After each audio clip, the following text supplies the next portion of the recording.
afẹ́gbádùn bàbá wa náà níkàlẹ̀ ila hadrati al-sheikh al-jalil مولانا فضيلة الإمام الشيخ عبد الحميد بابا ولاومي حياكم والله هم كلين بابا ولاومي وهني أبا وانا كابي فمو بابا الشيخ عبد الحميد عبد الرحيم تفوتو موضوع تعرفون أدوار المشايخ الصوفية في توتيد محبة الرسول في قلوب الأمة. Allah.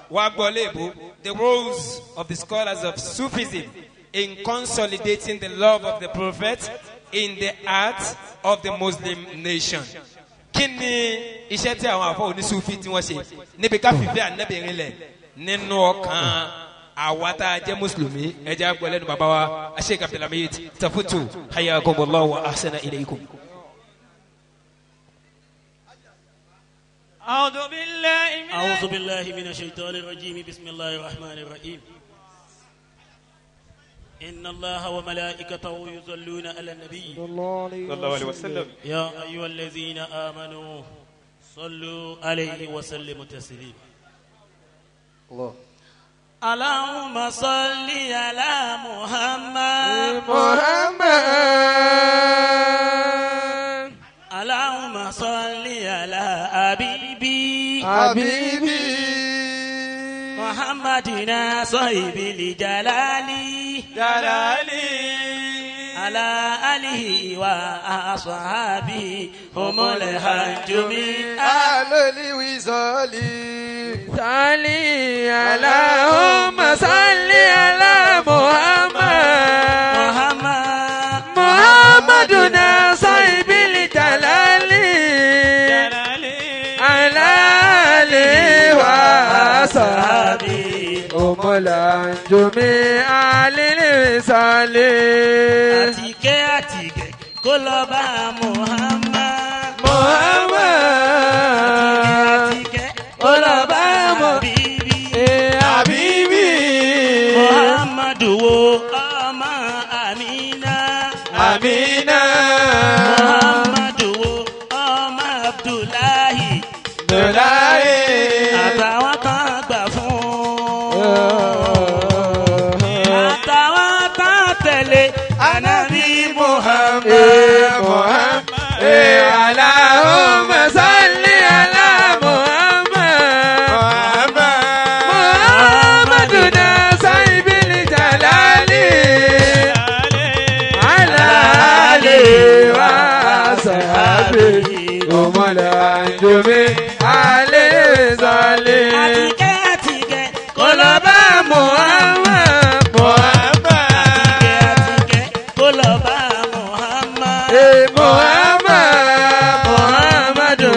ọmọ Amina Muhammadu ọmọ Abdullahi àtàwọn tán gbà fún àtàwọn tán tẹ̀lé Ànábì Muhammad Allahumma salli ala Muhammaduna sahibil jalali ala alihi wa sahbihi umul anjumi alayhi salim. adúpẹ́ fún Ọlọ́run Alhamdulillah. àwọn èèyàn tí wọ́n mọ iye Ànábì wọn pọ̀ níjókòó yìí Wallahi. àwọn Muhammadu Rasulullah wọn lọ tọ̀ ní ọjọ́ wọn yóò bọ́ ẹ̀ Sallallahu Alayhi wa sallam. ẹ yóò bọ́ Ànábì bí tọ̀gá yín Sallallahu alayhi wa sallam. a ti fa Ànábì kí Ọlọ́run Allah. màdùn tán fún mi yẹn ó fẹ́ ju o Gidi. ó kọjá ọ̀rọ̀ ìṣẹ́jú mẹ́ẹ̀ẹ́dógún Bẹ́ẹ̀ni. lẹ́yìn náà personally èmi fúnra mi èmi ò mọ wá sí ìṣẹ́jú mẹ́ẹ̀ẹ́dógún sí Allah. because ibi tí mo belong sí lọ kọjá ọ̀rọ̀ ibi tí wọ́n ti máa bù ṣẹ́jú. Lọ́dọ̀ Ànábì nù. ẹ̀yin Muhammadu Rasulullah Sallallahu alayhi wa sallam. káti ẹ̀ lábẹ́ calculate ẹ̀ ìfẹ́ Ànábì ó tó mélòó lọ́dọ̀ yín náà Sallallahu alayhi wa sallam. kò ṣe calculate o Wọ́n yóò bá Nábì bí. that is why tí ṣéwù yín ò ṣe calculate inú àwọn ṣéwù. sallallahu alayhi wa sallam. èmi wá tẹ̀lé lusa o. akramakumullahu al-karim. téèyàn bá ti ṣe èrè sọ́dà nàbí àjọ ṣe èrè síbẹ̀ ni. sallallahu alayhi wa sallam. gbàtà àfa ń sọ lẹ́ẹ̀kan wọ́n ní tó bá fẹ́ ròyìn àfa lọ́dọ̀ táwọn ní àfa yẹn ó ya wèrè gan o. àfa yín ya wèrè gan pẹ̀lú ànábì. sallallahu alayhi wa sallam. àwọn méjèèjì wájú ya wèrè sí ànábì lọ́wọ́ ẹni sallallahu alayhi wa sallam. ọ̀rọ̀ ànábì ló fẹ́ sọ ọ̀rọ̀ ànábì Muhammad. sallallahu alayhi wa sallam. àwọn tí mo palẹ̀ mọ́ fún màdùn yẹn ó tó mélòó kan. akramakumullahu al-karim. àwọn tó ń kọ́ bá ní tẹ̀fútù lọ bá táìmù jẹ́ màá kà summarize ẹ̀ síbi káyà kékeré kan. akramakumullahu al-karim. fáyà Kùránì yẹn lẹ̀ fi gbogbo àwọn tẹ̀rẹ̀tìbù ń ta tó yẹn lẹ̀ bá mi bọ́ sínú káyà yẹn mubashar. ruwiya. sàwùsù sí. a'udhu billahi minash shaitanir rajim. ń sọ̀kalẹ̀ síbi tí wọ́n ní ń sọ̀kalẹ̀ sí. bismillahir rahmanir rahim. kí ló wá fẹ́ wí. ruwiya. anna rajulan imra'atan jati ila masjidi rasulillahi sallallahu alayhi wa sallam. ẹ yóò bá nàbí bí mo ṣe fẹ́. sallallahu alayhi wa sallam. ọkùnrin kan bẹ òun àtìyàwó ẹ̀ ní àwọn méjèèjì ahababu rasul olólùfẹ́ ànábì bíi ti ṣéwù wa Al-Huda olólùfẹ́ ànábì bíi tàwọn tán bí gbogbo wa olólùfẹ́ ànábì bíi tẹ̀yìn tẹ́ ya wèrè sẹ́yìn ànábì wa Muhammad. Oyana imra'atan jati ila masjidi rasulillahi sallallahu alayhi wa sallam. àwọn méjèèjì náà jọ yóò fẹ́ ànábì wọn jọ mú ànábì wa Muhammad yó. sallallahu alayhi wa sallam. àwọn níjọ́ kan ìyàwó ẹ̀ jáde nínú ilé ó fẹ́ lọ tẹ́tí gbọ́ wá sí ànábì wa Muhammad. Lisimai kalami. mo ti wí yẹn. Walaki yahasabu wa takallama ma'aha. obìnrin tí mo sọ yẹn kì í ṣe obìnrin lásán ẹlẹ́hà ni tí ń da nìkan bù bójú ìbò ọwọ́ ìbò ẹsẹ̀ ó wá jáde nínú ilé ó fẹ́ lọ gbọ́ wá sí oníṣẹ́ ńlá ànábì wa Muhammad. sallallahu alayhi wa máa sallam. bọ̀ wá. Walaki yahasabu wa takallama ma'aha. ó bá pàdé ọkùnrin kan níbi ògiri ilé kan ọkùnrin ni wọ́n ń sọ fún pé kíni. Summa qala laha ayna antiza ibatu. ó bi í léèrè pé bó lẹ̀ ń lọ ó ní mò ń lọ mọ́ṣáláṣí ànábì wa Muhammad ó wá bi í léèrè. Wa qala laha anti tuhibbina. ó ní wọ́n ọmọbìnrin yìí àǹtí tu ìbú náà wù mọ̀ pé ní olóògbé ọ lákọ̀ọ́kọ́ tó àwọn àfa ni wọ́n ń bẹ ní jínísà. ìwọ̀n bí léèrè pé ṣé ẹni tó fẹ́ wá lọ yẹn sólólùfẹ́ rẹ̀ ló ṣe ni. Wa qalat na'am.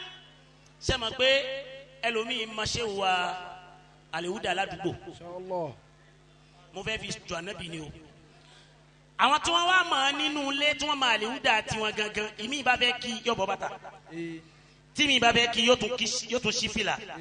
àmọ́ àwọn tí wọ́n jọ lọ iléèwé tí wọ́n jọ kéwú tí wọ́n jọ wà ládùúgbò wọn kàn pé What's up, bro? Ahmad báwo ni o What's up, bro? kò mọ̀ jù bẹ́ẹ̀ lọ bó ṣe mọ̀ ọmọ nìyẹn ẹni tá a wí ó mà nábì wa Muhammad. sallallahu alayhi wa sallam. òun àtọkọ ẹ ni o ọkọ náà mà nábì òun náà mà nábì àmọ́ òun lọ́wọ́ jáde lé ńlọ àdá náà Muhammad má bọ̀ wá. Wa qala laha bihaqqi alayki an tarfa'i niqabaki. onígbà tó ti dá mi lóhùn pé olólùfẹ́ ànábì ló ṣe ó mú ànábì yó dákun njó lè ṣí ẹ̀ha ojú ẹ̀ fún mi.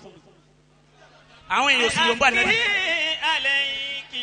ó ní torí ìfẹ́ àná nítorí pàápàá ànábì Muhammad yẹn kan. torí ìfẹ́ ànábì. tó bá yẹ kó o mọ̀ ọ́ lóòótọ́ ó sì sí ojú ẹ̀ fún mi yóò ń bá ànábì Muhammad. ẹ̀ha ojú rẹ̀ sí fún mi. sọma pé àwọn ẹlẹ́ha ìṣíjú wọn kò sí ní tó lè sọ. akramakumullahu àwọn kan wà lọ́nà kejì wọn máa ṣí ẹlẹ́ha ìjábọ̀ gangan ni o. wọ́n sọ sọ́nà ibì kan báyìí wọ́n sì lọ ọ̀nà bòmí ọlọ́run ní ṣe tí bẹ́ẹ̀. Àmín. ọ̀ya. Wa rafa'ati lahu bi hurmati rasulillahi sallallahu alayhi wa sallam. lórí àwọn ètò Muhammadu Rasulullah tẹ́ ẹ máa ṣe yẹn tẹ́mi bá ti wò ó nínú ilé mi náà máa ya wèrè sínú ilé ni. sallallahu alayhi wa sallam. nítorí mo ṣe bá lọ́dọ̀ bàbá tó bí mi nìyẹn. kò wá jẹ́ ń wo nǹkan kan máa mo kàn kó sáfà nulẹ̀ kan náà nìkan sójà jọ máa lọ. Allah. inú àná Muhammad. sallallahu alayhi wa sallam. ẹ̀yin tẹ́ ẹ wà nú ẹ̀ tẹ́ ẹ bá tún bọ́lẹ̀ ẹ̀ lè rí nǹkan kan mọ́. Allah. ó wá sọ fún pé o yóò fẹ́ ànábì dákun síjú fún mi tó wáyé pé ojú ó fẹ́ ànábì Muhammad. Wa rafa'ati lahu بحرمة رسول الله صلى الله عليه وسلم. ó ní torí ànábì obìnrin yẹn òró lẹ́ẹ̀mejì kò òró lẹ́ẹ̀mejì bó ṣe dárúkọ ànábì fa orí ẹ̀ dàrú lẹ́ẹ̀kan náà sallallahu alaihi wasallam ó sì sí ìjáàbù yẹn kú olójú lẹ́ẹ̀kan náà الله عليه وسلم. má bọ̀ wá. وغسس بطرف سكنها. ìfẹ́ ànábì ló ń fi sí àmọ́ ọkùnrin yẹn ọ̀tọ̀ ní mission tiẹ̀ bóun ṣe rojú ẹ̀ àwọn ẹlẹ́hàá máa yá yìí o. أكرمكم الله الكريم. tó bá pàdé àwọn ẹlẹ́hàá tí wọ́n tẹ̀ kọ́ àwọn afa ń gbádùn. àwọn ẹlẹ́hàá tó ń tẹ̀ gbókọ́ o wà á dákú síyàwó àfa mi lọ́rùn bí adúrú nǹkan yìí làwọn ṣe wù ń jẹ. أكرمكم الله. ìbẹ̀rù ọlọ́run ní jẹ́ orí bẹ́ẹ̀ fún wọn أكرمكم kò الله. ṣe ní rí bẹ́ẹ̀. ẹlẹ́hàá yẹn ṣí ojú orí pé very pretty lady sexy lady أكرمكم. ìrìn rẹ̀ ọkọjá bẹ́ẹ̀ الله أكبر. ẹ̀rín ẹ̀ kọjá bẹ́ẹ̀ Allah. kò ṣẹ̀ṣẹ̀ létí o. الله yóò صلى bá الله nàbí عليه وسلم. الله عليه وسلم. ó yá máa bọ̀ wá. وقال لها ọkùnrin yẹn dúró صدقتي. ọkùnrin yẹn wá ń hún rírà bí obìnrin ló قال dá لها báyìí صدقتي. ó ní mo kó ẹ̀jẹ̀ o صدقتي. ó ti dojú ìwọ obìnrin صدقتي. ní sallallahu alaihi صلى wasallam الله عليه ó yá وسلم. máa bọ̀ wá. وندمت امرأة على ذلك. inú obìnrin yẹn wá bàjẹ́ pé torí tẹ̀mí fi síjú fún ọkọ yìí الله torí صلى eléyìí الله عليه kọ́ وسلم. kí ni ṣe lé ibolo tó wá gbé mi padà sí anábì tó dákọ̀ lèmi fi sí fún ọ. الله وأقبلت زوجها. sọ ma pé ar-rijalu qawwamuna 'ala على an-nisa النساء. obìnrin rẹ kò ní kú olórí agbọ̀nrin ẹsẹ̀ ọkọ ẹ̀ ó Allah. kàn padà sí níbi tó dé yẹn náà ni. الله ó wà lọ bọ́kọ rẹ̀ pé àbáwa mo rè mọ̀ lẹ́nìí mo rè mọ̀ lágàkà ajá wẹ̀ wò tún gbàǹdàkì má bọ̀ wá. ودار زوجها على النبي صلى الله عليه وسلم. ó ṣàlàyé fún pé mo pàdé ẹnìkan o ó ní kí n ṣíjú mo sì ti ṣí fún tóyà náà Muhammad. صلى الله عليه ṣé وسلم. mo bá àwọn ọkùnrin jowú yàtọ̀ fẹ́mi aliuda náà tún jowú eré ọkùnrin yẹn dà wúlẹ̀ kan náà pé n ta kówólé lórí tá a sì dàtọ̀ bò ó sì fẹ́ lómi. الله àgbákò ọ̀sẹ̀ lé ilé ilé ni الله ọba jáde lélẹ̀ kan náà. ودار زوجها على النبي صلى الله عليه وسلم. má gbàgbé pé mo láwọn méjèèjì olólùfẹ́ anabi ni wọ́n ṣe. صلى الله عليه ọ̀dọ́ kan yẹn وسلم.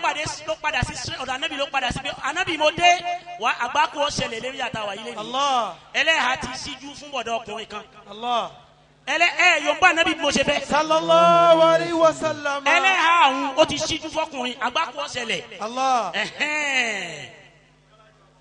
ودار زوجها على النبي صلى الله عليه عليه وسلم.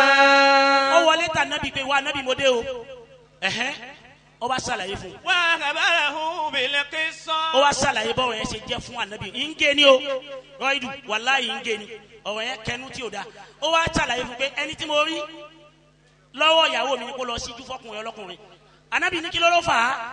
وقال له وأخبره بالقصة. ó ṣàlàyé ọ̀rọ̀ yẹn fún anabi gẹ́gẹ́ bó ṣe rí bí ìyàwó ẹ̀ ṣe síjú fún ó yá kú síwájú kíákíá.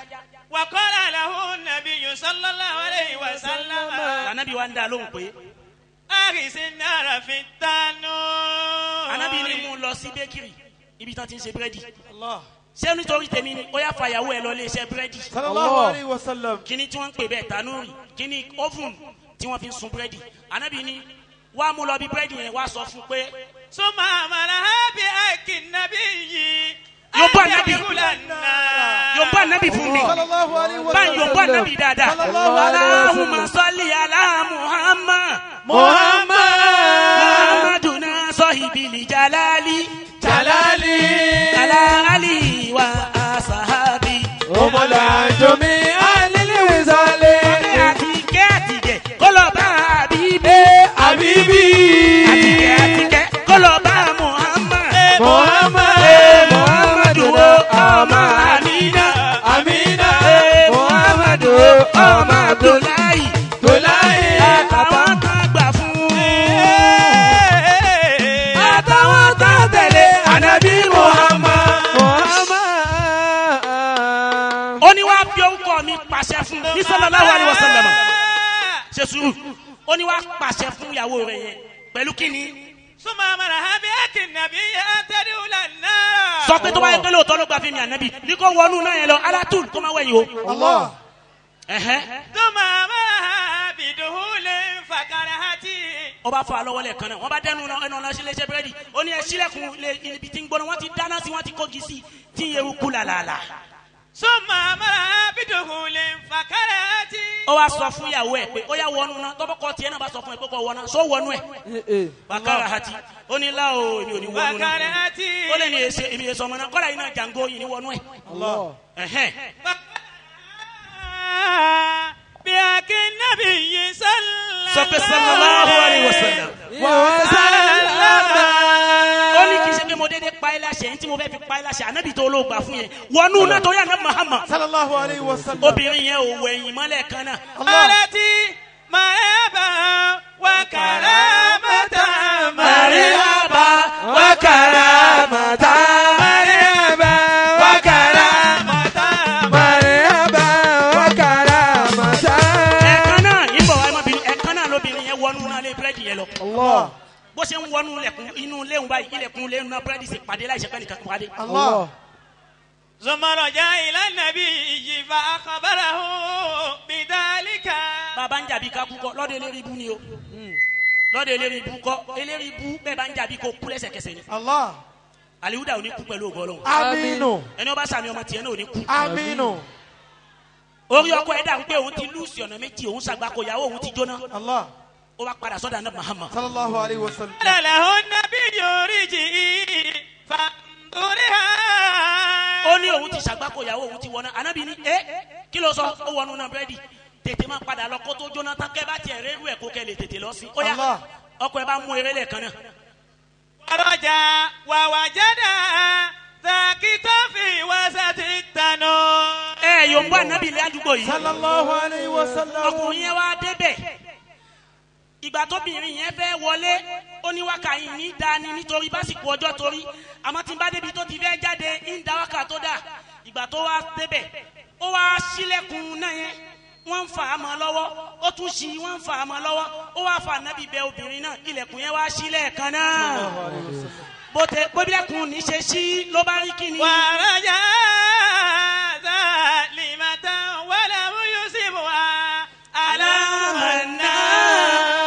yòǹbó Ànábì ẹ̀yìn ìjọ Ànábì obìnrin tá a wí yẹn ilẹ̀kùn sí iná òjò bàtà tó wọ̀ kò jó ẹ̀wù tó wọ̀ kò jó fèsì ojú ẹ̀ ó tún wá da ju bó ṣe da tẹ́lẹ̀ lọ wọn lóbìnrin ni ó ní àwọn kíni pimples kéékèèké lójú àmọ́ yìí tì í náà yẹn tí ń jó ìmọ́lẹ̀ Ànábì níjó jáde bẹ́ẹ̀ ara ẹ wá súnmùtù kọjá bó ṣe rí tẹ́lẹ̀ gbogbo àwọn tó wà ń bẹ̀ náà làwọn ṣe àgbákò àwọn ò tí ì wíwó èèyàn tó bí ó ti báyìí ọkọ rẹ wá sọ fún un má wí kankan mọ́ ọkọ rẹ wá sọ pé dákun mọ́ bọ́ ń ta iná ò tiẹ̀ ju ọ ó ní bẹ́ẹ̀ ni iná ò lè jó mi ọbẹ̀ mi kí n tó wọlé ni ńgbà tó kọ rẹ ń bẹ̀ pé kó wọlé ó ní inú iná tó sọ yẹn ńgbà tó ti dákọ Ànábì wọ́n wá ọbẹ̀ lọ wọ́n wá ọbẹ̀ lọ ṣebí torí Muhammad ni wọ́n wá ọbẹ̀ lọ. wọ́n wá ọbẹ̀ lọ wọ́n wá ọbẹ̀ lọ ṣebí torí Muhammad ni wọ́n wá ọbẹ̀ lọ.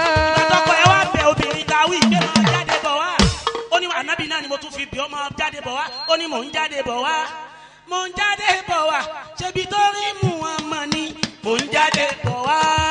mo ń jáde bọ̀ wá mo ń jáde bọ̀ wá ṣebí torí Muhammad ni mo ń jáde bọ̀ wá. torí Ànábì ló fi jáde nítorí pé ìfẹ́ Ànábì ó nípa nínú ayé obìnrin yẹn ọkọ rẹ̀ bó ṣe gba Ànábì gbọmọ tẹ́lẹ̀ ó wà máa pa Ànábì kọjá bẹ́ẹ̀ bí ṣé wù bá fẹ́ gbé fẹ́ Ànábì sí ẹ̀mí mẹ́rùdí ara rẹ̀ ni ó ti kọ́kọ́ rí náà. Allah.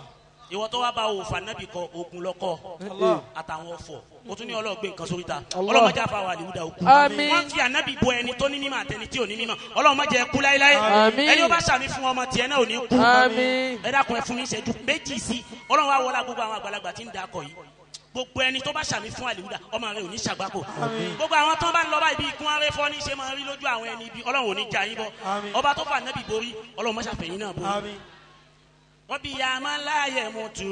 Ọbí ya máa ń láàyè. bẹ́ẹ̀ bá nífẹ̀ẹ́ àfààyàn ẹ̀ dìde mú wà fún Ọbí ya máa ń láàyè mú tu. Ọbí ya máa ń láàyè náà. ìmìnì tata sọ̀rọ̀ di kọ́tì sí kálíkìrọ̀ mi. Méjì ni mi kò lè wá kí wà lè ní sọ̀rọ̀. Èrè àmì ṣe àtijọ́ ni sẹ́yìn